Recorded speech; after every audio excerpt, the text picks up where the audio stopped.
Hi, and thanks for joining us for this high-level introduction to the enVisual Transaction Monitoring module. The Transaction Monitoring, or TM module, enables the analysis of customer transactions using bespoke workflow.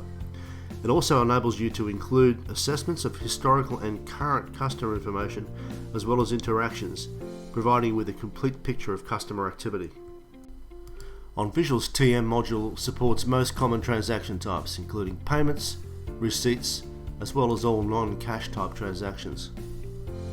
The transaction flow can be represented diagrammatically as transaction is initially captured in the system either via an import or via manual capture workflow screens. Once a transaction is entered into the workflow, it goes through a verification procedure, which is checked against things like common rules, checklists, transaction profiles which are also stored within the system, as well as basically user validation or a gut feel. Verification may then lead to escalations of the particular transaction, which could include an automatically notified escalation to other users, automatically tasking other users for particular actions, multi-level approvals, as well as all audit trails written to the system. Based on the escalation, additional checks may be required, extra due diligence, and possible loops back to early parts of the process. Finally, the transaction moves through a result stage where it's either passed or stopped, or the transaction passes through. It can then be processed through to other external systems such as banking gateways or accounting. Finally, everything is then written to the audit trail for future verification. So what we have here is a complete end-to-end transaction monitoring tool, which is integrated within your enVisual Wealth Management system.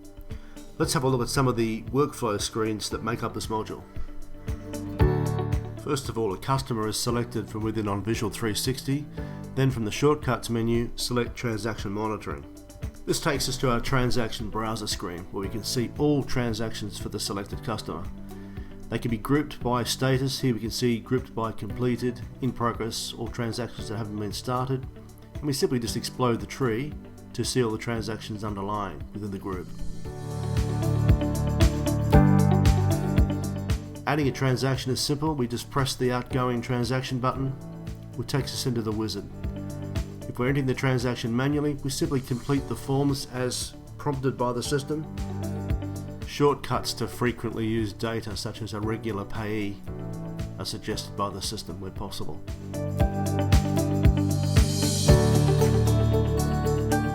Transactions can also be imported using the 360 Exchange module.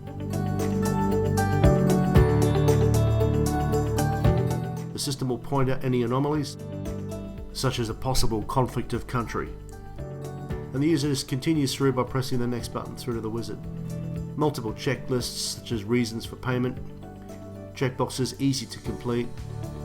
We can even attach documents to particular views and checklists if we want to. Links are linking through directly to our live file document manager.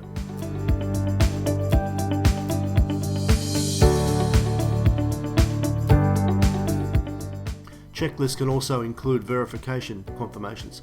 Have all documents being selected? Are they correct? The user will then make a choice, and that will determine how the particular process will move forward. Often a response will lead to an escalation at this point. Further verifications on things such as have all details been entered correctly, forcing the user to make a choice with a date stamp being posted to the audit trail. Final verification checklists such as has the transaction profile been adhered to, what was the date of the authorization, any value checks for things like value thresholds can be inputted directly into the process. Notice also on the left hand side we have the navigation panel showing all the major stages. Finally, we have a process which has been completed. From here, the transaction can either be posted to a downstream system or just simply produce a payment transaction form.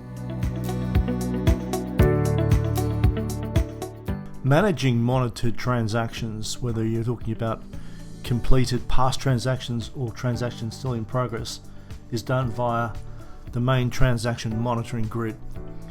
And I have got my grid grouped in terms of the status, completed transactions, transactions that are still in progress, and ones that haven't actually commenced yet.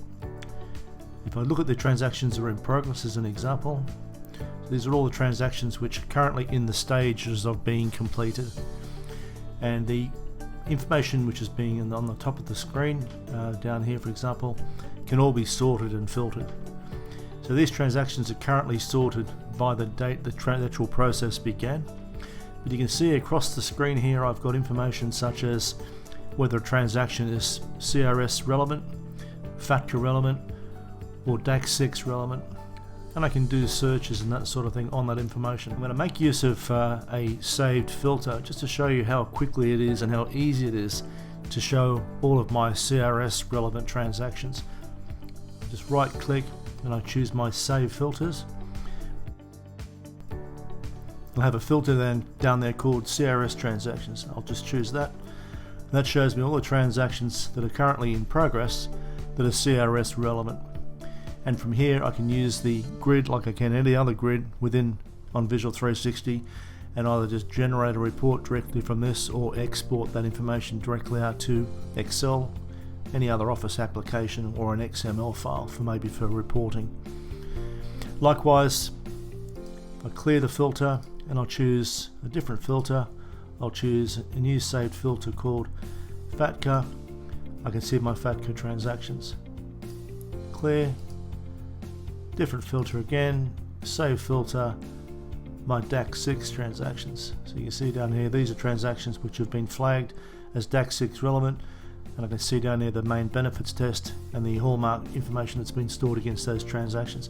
And all this information here in terms of the DAC6 information, which is a relatively new part of the transaction monitoring module, is actually stored within the transaction itself. So when you're processing the transaction, you select the actual main benefits test value, hallmark values, and those values themselves are all maintainable within the standard system setup.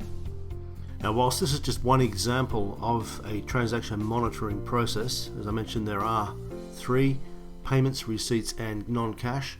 You can see how very easy they are to use, how tight they can be and how productive they are. They also provide a great deal of information after the fact within the audit trails. Hope you've enjoyed this particular high-level presentation. If you need any more information, please come back to us. Thanks for watching. See you next time.